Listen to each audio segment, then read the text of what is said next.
बिस्मिल्लाहिर्रहमानिर्रहीम। अस्सलाम वालेकुम डियर स्टूडेंट्स, आपको ऑपरेटिंग सिस्टम के लेक्चर में खुशामदीद कहते हैं। आज हम अपना लेक्चर नंबर 7 स्टार्ट करेंगे। बुक के हिसाब से ये हमारा चैप्टर नंबर 4 है। आज हम अपनी बुक का एक अहम टॉपिक थ्रेड्स के ऊपर बात करेंगे और थ्रेड्स क्या होते हैं। तो सबसे पहले हम बात कर लेते हैं थ्रेड्स की, कि बेसिकली थ्रेड्स होते क्या हैं। हमारे पास थ्रेड जो है वो आपके पास सीपीयू का एक बेसिक यूनिट होता है। जब भी थ्रेड को क्रिएट किया जाता है तो ये कुछ चीज़ें यूटिलाइज़ करता है। इसमें सबसे पहले जो चीज़ होती है वो आपके पास इसका एक थ्रेड का एक आईडी होता है और इसके अलावा ये प्रोग्राम काउंटर को इस्तेमाल करता है। ये इसके पास इसके रजिस्टर्स के सेट्स होते हैं और इसका एक स्टैक होता है। तो ये जो सारी चीज़ें हैं, थ्रेड जो है इन सारी चीज़ों को इस्तेमाल करता है। और थ्रेड का आप ये जो थ्रेड्स होते हैं ये बेसिकली शेयर कर रहे होते हैं दूसरे थ्रेड्स के साथ उनकी चीज़ों को। यानी एक थ्रेड जो है वो किसी दूसरे थ्रेड के साथ शेयर भी कर सकता है। इसमें आपके पास वो कोड सेक्शन भी शेयर किया जा सकता है, इसके अलावा डाटा सेक्शन को भी शेयर किया जा सकता है। और इसके अलावा किसी ऑपरेटिंग सिस्टम के जो रिसोर्सेज होते हैं, मसलन अगर कोई फ़ाइल ओपन है या कुछ सिग्नल्स हैं, ये सारी चीज़ें एक थ्रेड्स या मल्टीपल थ्रेड्स जो है वो एक दूसरे के साथ शेयर भी कर सकते हैं। आमतौर पे जो हमारे पास ट्रेडिशनल जो प्रोसेस होते हैं वो हमारे पास सिंगल थ्रेड है तो होते हैं। जो हमारे पास अगर आपके पास सिंगल कोर ऑपरेटिंग सिस्टम है यानी सिंगल प्रोसेसर है तो उसके अंदर आपके पास सिंगल थ्रेड होते हैं। और इसके अलावा हमारे पास मल्टीपल थ्रेड्स भी हो सकते हैं। और ये जो मल्टीपल थ्रेड्स होते हैं ये एक वक्त के अंदर एक से ज़्यादा टास्क जो है वो परफॉर्म कर सकते हैं। अगर आपके पास कोई थ्रेड सिंगल थ्रेड होगा तो वो सिर्फ एक काम ही परफॉर्म करेगा, और अगर हम थ्रेड्स को मल्टीपल बना लेते हैं तो एक ही वक्त में वो एक से ज़्यादा काम भी परफॉर्म जो है वो कर सकता है।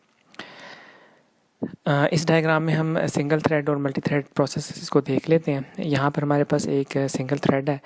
ये एक प्रोसेस क्रिएट किया गया जो कि हमारे पास एक सिंगल थ्रेड है।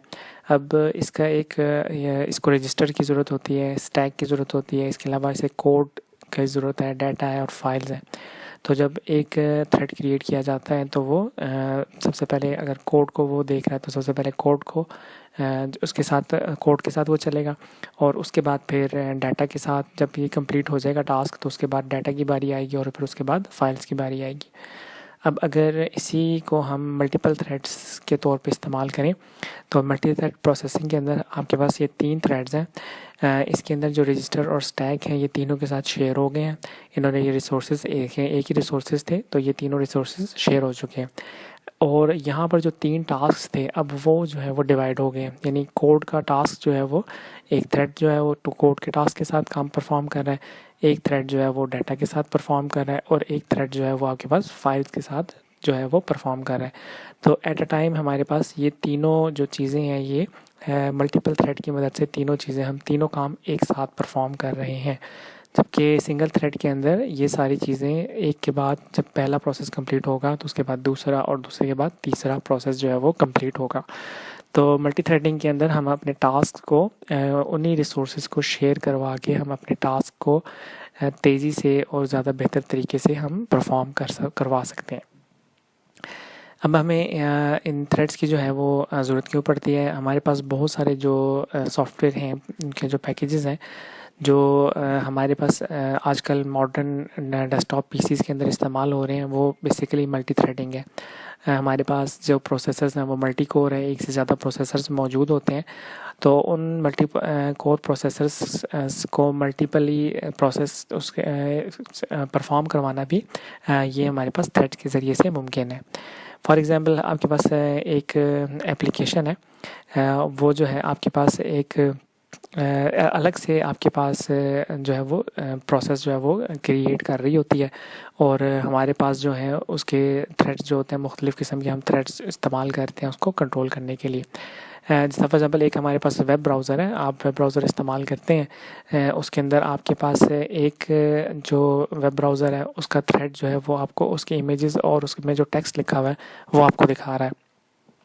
जबकि उसी वक्त एक जो आपके पास थ्रेड जो है वो आपका जो डाटा है वो नेटवर्क में से रिट्रीव करके लेके आ रहा होता है उस वक्त। तो एक ही बेसिकली सर्विस है या एक ही हमारे पास सॉफ्टवेयर पैकेज है, उसके अंदर हमारे पास दो थ्रेड्स काम कर रहे हैं। एक थ्रेड इमेजेस और टेक्स्ट पे काम कर रहा है और एट द मीन वाइल आपके पास डाटा को भी जो है वो नेटवर्क से लेके आ रहा है। इसी तरह अगर हम एक एग्जांपल और लें वर्ड प्रोसेसर की, हमारे पास आपके पास एक थ्रेड है जो आपके लिए ग्राफिक्स को जो है वो डिस्प्ले कर रहा है। आप ग्राफिक्स को यूज़ कर रहे हैं तो आपको वो ग्राफिक्स दिखा रहा है। इसी तरह एक जो आपके पास दूसरा थ्रेड है वो आप जो कीबोर्ड से जो बटन आप प्रेस कर रहे हैं वो यूज़र को उसके लिए उसका रिस्पॉन्स जो है वो यूज़र के हिसाब से उसको प्रोवाइड कर रहा है। तो दो थ्रेड्स हो गए और इसके साथ ही हमारे पास तीसरा थ्रेड भी मौजूद है और ये तीसरा थ्रेड जो है वो आपकी स्पेलिंग और ग्रामर की चेकिंग कर रहा है बैकग्राउंड के अंदर।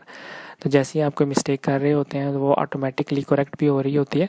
तो ये एट अ टाइम 3 थ्रेड्स जो हैं वो एक ही प्रोसेस के लिए या एक ही हमारे पास सॉफ्टवेयर के लिए एट अ टाइम 3 थ्रेड्स जो हैं वो चल रहे हैं और ये जो तीनों काम जो है ये पैरेलल हम इसको थ्रेड्स की मदद से परफॉर्म करवा सकते हैं।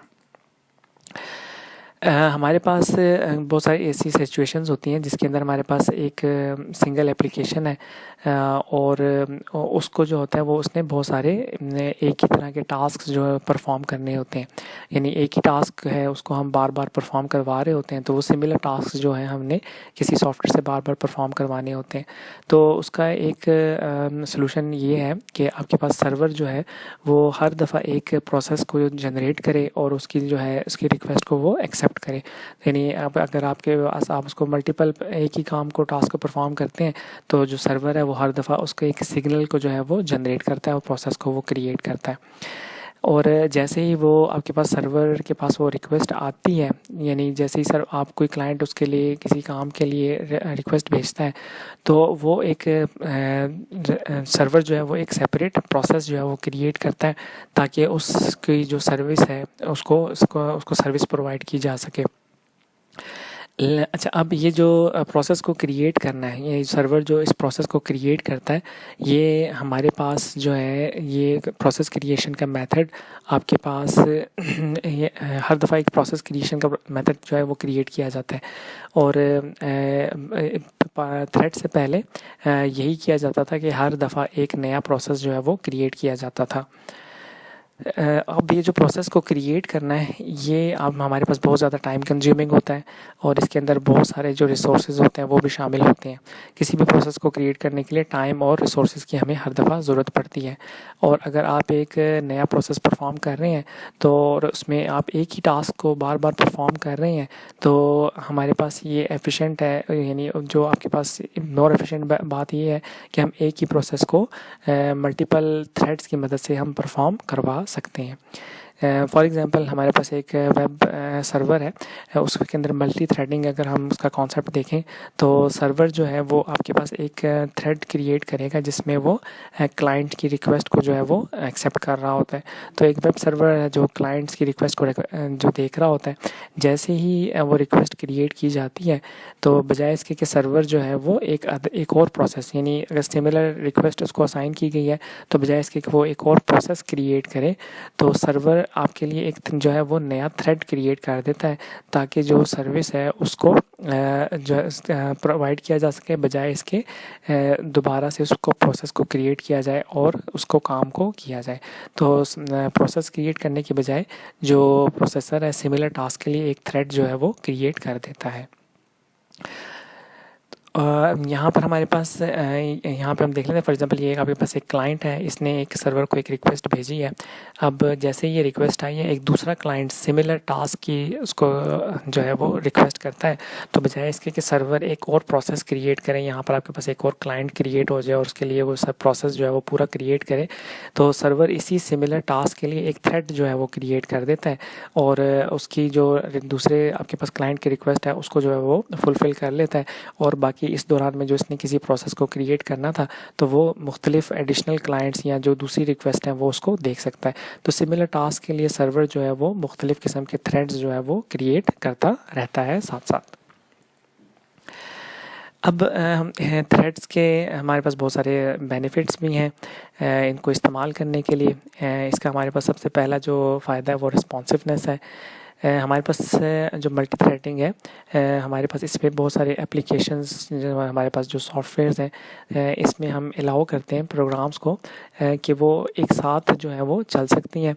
फॉर एग्ज़ाम्पल अगर किसी सॉफ्टवेयर का कोई एक हिस्सा ब्लॉक हो जाता है परफॉर्म होने से, या कोई एक ऐसा उसका हिस्सा है जो कि बहुत लेंथी ऑपरेशन जिसमें परफॉर्म हो रहा है, तो बजाय इसके कि वो सारा का सारा प्रोसेस जो है वो रुक जाए, तो बाकी सारे प्रोसेस जो है वो परफॉर्म होते रहते हैं और ये ऑपरेशन भी साथ में जो है वो चलता रहता है।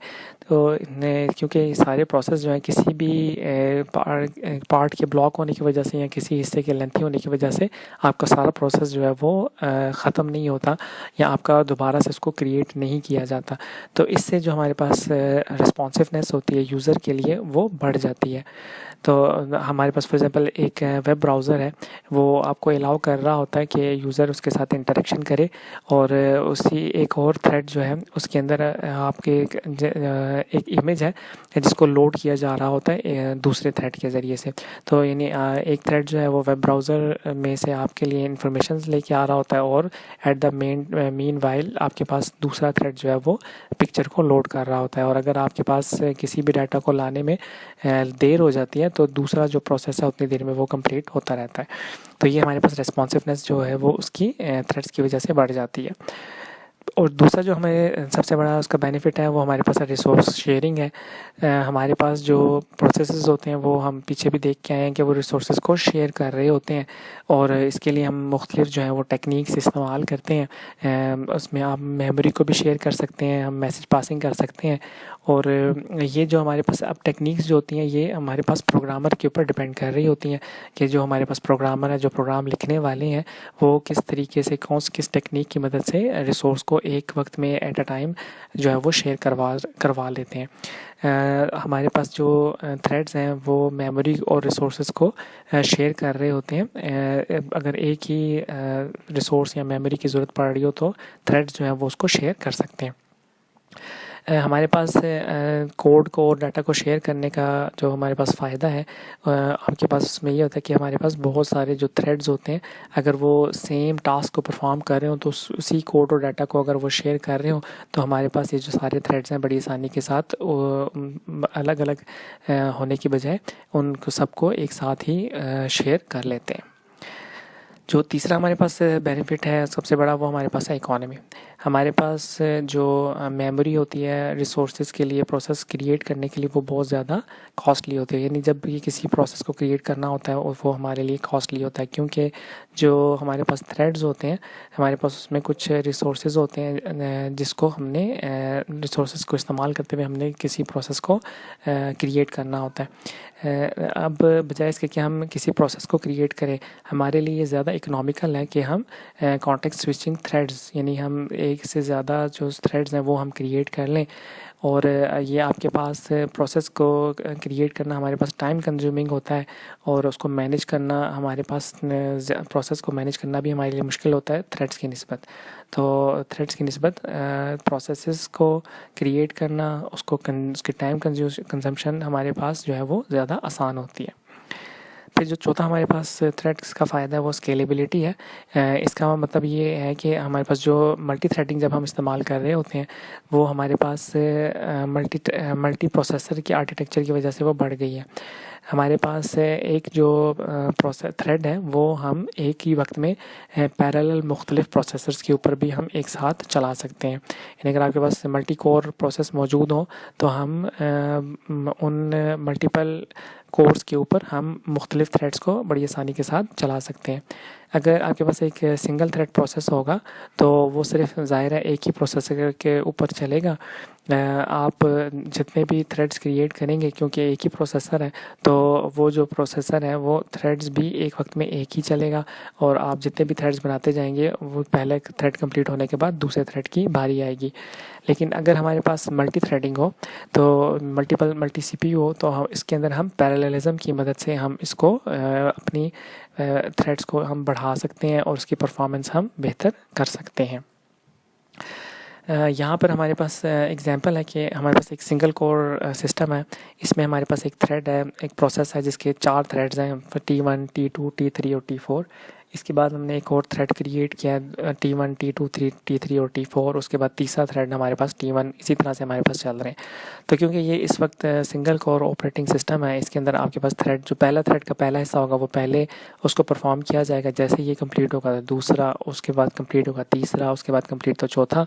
इस कंप्लीट होने के बाद फिर अगले थ्रेड की बारी आएगी। तो ये सिंगल कोर ऑपरेटिंग सिस्टम के अंदर इस तरीके से थ्रेड्स जो है वो चलते रहते हैं। पैरेललिज्म या मल्टी कोर सिस्टम्स के अंदर आपके पास एक थ्रेड है, उसके थ्रेड्स एक थ्रेड ने अपने 4 हिस्से बनाए हैं। तो इसके अंदर जो पहला कोर है वो थ्रेड 1 को जो है वो परफॉर्म करेगा at the main, while core 2 जो है वो थ्रेड 2 को परफॉर्म करेगा। जैसे ही 1 कंप्लीट हो जाएगा और 2 इस वक्त प्रोसेस में होगा तो इसके T1 के कंप्लीट होने के साथ ही तीसरा जो थ्रेड है वो कोर 1 के पास चला जाएगा। यहाँ पर दूसरा कंप्लीट होने के साथ ही चौथा जो है वो यहाँ पर साइन हो जाएगा। तो हमारे पास क्योंकि एक साथ जो है वो मुख्तलिफ थ्रेड्स जो है जो प्रोसेसर के अंदर डिवाइड हो गए, तो पैरेललिज्म की मदद से हम अपने थ्रेड्स को फास्ट की जो क्रिएशन है और उसका जो प्रोसेस है हम उसको तेज़ कर सकते हैं।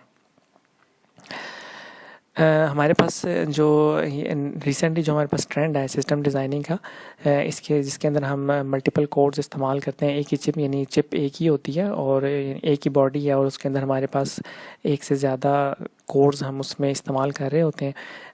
जबकि हमारे पास जो कोर्स हो रहे होते हैं ये बेसिकली अलग अलग प्रोसेसर्स होते हैं ऑपरेटिंग सिस्टम के लिए। तो एक ही बॉडी के अंदर अगर आपके पास 2 प्रोसेस हैं तो प्रोसेसर काम करें, इसका मतलब है उस कोर के अंदर 2 प्रोसेसर्स मौजूद हैं।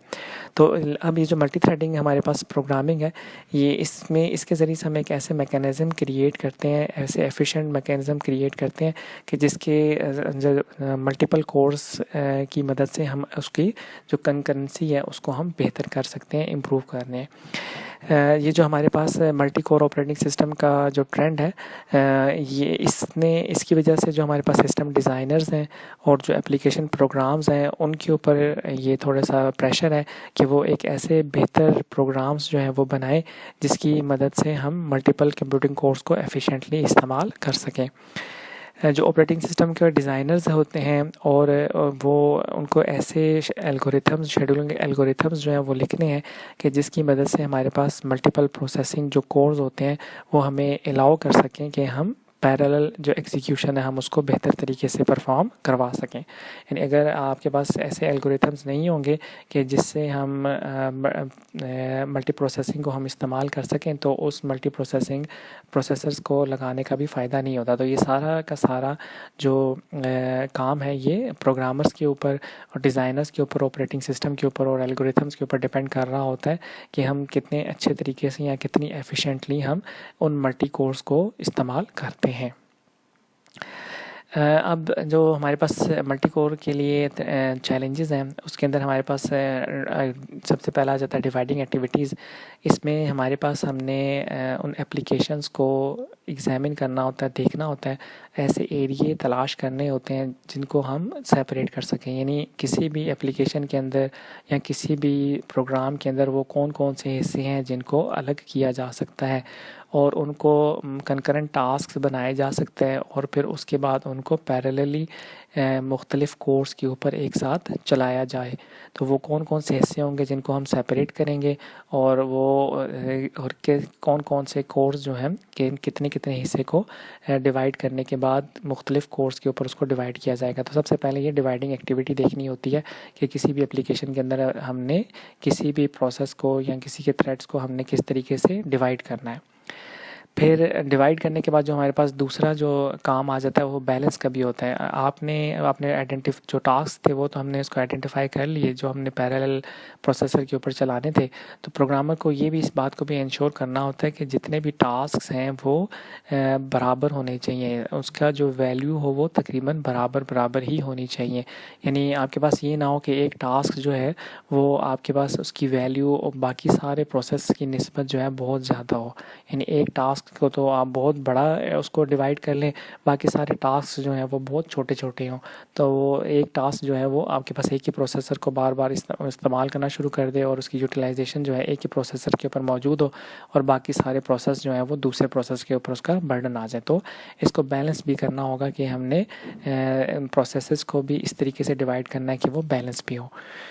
फिर इसके साथ हमारे पास जो तीसरा इसको चैलेंज है वो हमारे पास डाटा स्प्लिटिंग का होता है। जैसे हमारे पास एप्लीकेशन को जैसे हम डिवाइड करते हैं मुख्तलिफ टास्क के ऊपर, तो हमारे पास जो टास्क हैं उनको हमने मुख्तलिफ और कौन कौन से टास्क को हमने कौन कौन से प्रोसेसर के ऊपर और या उन कोर्स के ऊपर हमने उनको किस तरीके से भेजना है और किस तरीके से हमने उनके ऊपर उसको डिवाइड करना है, तो ये भी हमारे पास एक चैलेंज होता है। फिर जो हमारे पास चौथा जो उसका चैलेंज है वो हमारे पास डाटा डिपेंडेंसी हो रहा होता है कि हमारे पास जो डाटा एक्सेस किया जा रहा होता है वो उसको देखना होता है, इसको एग्जामिन करना होता है हमने। फॉर एग्जांपल किसी एक आपके पास है जिसकी डिपेंडेंसी है दो या दो से ज़्यादा टास्क के ऊपर। फॉर एग्जांपल एक इंस्टेंस है जो कि आपके पास डिपेंड कर रहा होता है वो किसी दूसरे डाटा के लिए, यानी एक ऐसा आपने थ्रेड जो है क्रिएट किया है जो किसी दूसरे थ्रेड से डाटा को हासिल करना चाहता है या उसके लिए उसको डाटा रिक्वायर है। तो प्रोग्रामर को इस चीज़ को इंश्योर करना होता है कि जो हमारे पास मुख्तलिफ टास्क की एग्जीक्यूशन हो रही है उसकी सिंक्रोनाइजेशन बेहतर हो, और ताकि हमारे पास जो डाटा की डिपेंडेंसी है उसको हम बेहतर अच्छे तरीके से अकोमोडेट कर सकें। यानी एक ऐसा प्रोसेस है जो किसी डाटा की रिक्वेस्ट कर रहा है और बाकी जो उसकी रिक्वेस्ट की फुलफ़िल करने के बजाय बाकी सारे तो काम परफॉर्म हो रहे हैं लेकिन उसके डाटा को प्रोसेस जो है वो ना क्रिएट किया जा रहा हो, तो ये हमारे पास डाटा डिपेंडेंसी कहलाती है। फिर इसके साथ हमने टेस्टिंग और डिबगिंग करनी होती है। जब हमारे पास प्रोग्राम जो है वो हम पैरेलल मल्टी कोर्स के ऊपर हम उसको रन करते हैं तो हमारे पास उसके मुख्तलिफ जो पार्ट्स होते हैं वो चल रहे होते हैं, उसको टेस्टिंग करना के सारे हमारे पास पार्ट्स जो हैं वो ठीक तरीके से चल रहे हैं, उसकी डिबगिंग करना, अगर उसके अंदर कोई बग आ जाता है, एरर आ जाता है तो उसको डिबग करना उस प्रोग्राम को, और उसको जो हमारे पास टेस्टिंग और उसकी डिबगिंग के जो है उनको एप्लीकेशंस को देखना, ये भी उसके लिए ज़रूरी होता है कि ताकि अगर आपके पास कोई जो हमारे पास टास्क हैं वो सही तरीके से परफॉर्म हो रहे हों और एरर आने की सूरत में हम उनको ठीक तरीके से डिबग भी कर सकते हो। तो ये हमारे पास चैलेंजेस हैं जिनको हमने फोकस करना होता है। अब हम मल्टी थ्रेडिंग के मॉडल्स की बात कर लेते हैं। हमारे पास बेसिकली जो थ्रेड्स होते हैं वो हमारे पास दो किस्म के होते हैं। एक हमारे पास यूज़र लेवल होता है जिसके अंदर जिसको हम यूज़र के थ्रेड्स कहते हैं, और एक हमारे पास कर्नल थ्रेड होता है जिसको हम कर्नल थ्रेड कहते हैं।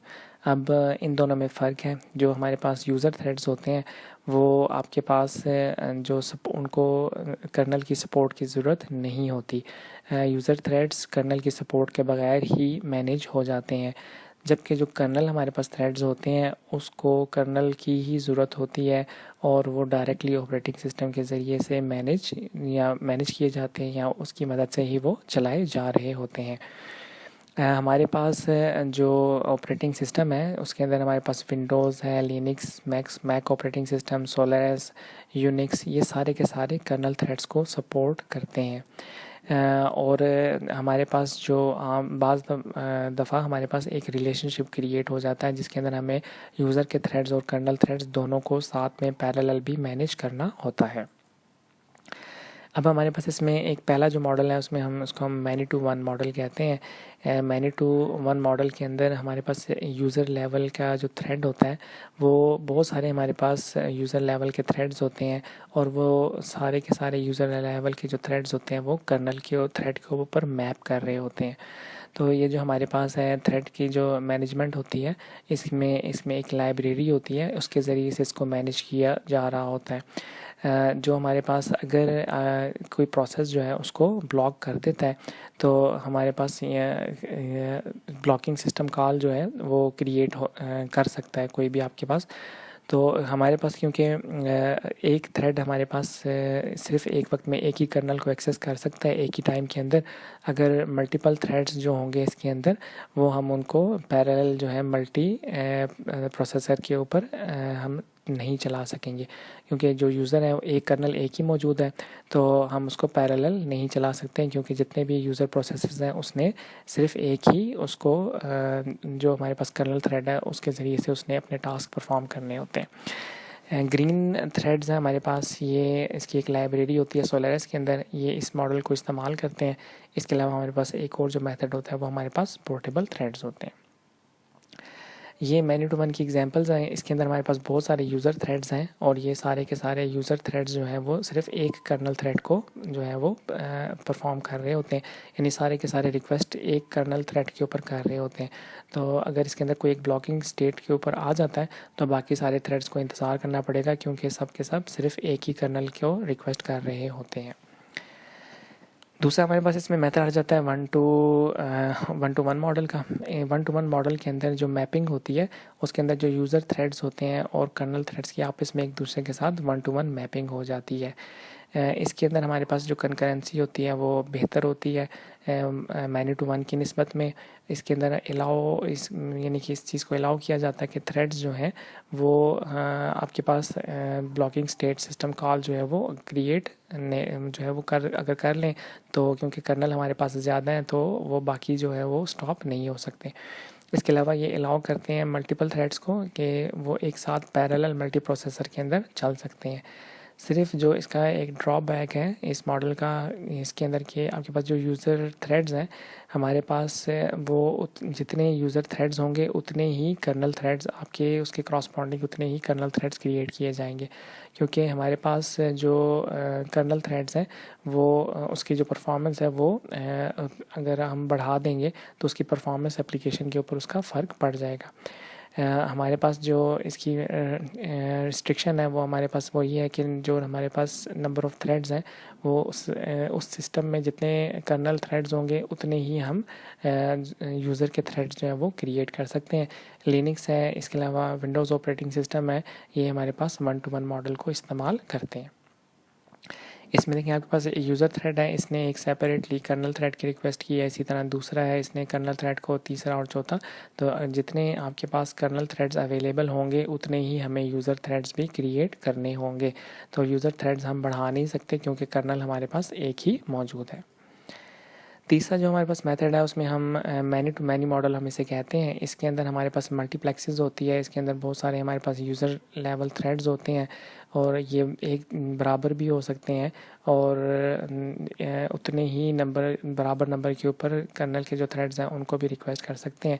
जबकि आपके पास जो कर्नल थ्रेड्स का जो आपके पास अगर वो स्पेसिफिक है किसी एक पर्टिकुलर एप्लीकेशन के लिए, तो हम इसमें मैनी टू वन मॉडल के अंदर हम डेवलपर इस चीज़ को अलाउ करता है कि कर्नल को हम किसी भी कर्नल को एक से ज़्यादा थ्रेड्स भी एक वक्त में अलाउ कर सकते हैं। अब आप यहाँ पर देखें यूज़र थ्रेड्स हमारे पास हैं, मुख्तलिफ़ यूज़र थ्रेड्स हैं और यहाँ पर हमारे पास कर्नल थ्रेड्स हैं। तो एक ही वक्त में यूज़र एक से ज़्यादा कर्नल के साथ भी मैपिंग कर सकता है, तो ये हमारे पास ज़्यादा बेहतर हो जाता है। हमारे पास वन टू वन मॉडल के अंदर हमें अलाउ किया गया था, मतलब इसके अंदर हमारे पास कंकरेंसी ज़्यादा थी, बेहतर थी, लेकिन इसके अंदर डेवलपर जो है उसको इस चीज़ का ध्यान रखना पड़ता है कि वो इतने ज़्यादा थ्रेड्स क्रिएट ना करे किसी भी एप्लीकेशन के अंदर, क्योंकि उसके अंदर जो हमारे पास प्रोसेस हैं वो लिमिटेड होते हैं।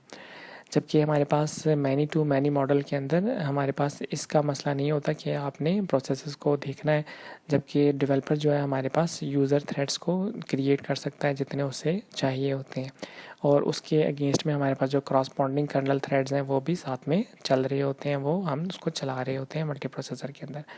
और जैसे ही हमारे पास जो थ्रेड है वो किसी ब्लॉकिंग सिस्टम की तरफ जाता है तो कर्नल जो है वो किसी और थ्रेड की एग्जीक्यूशन को जो है वो चला सकता है।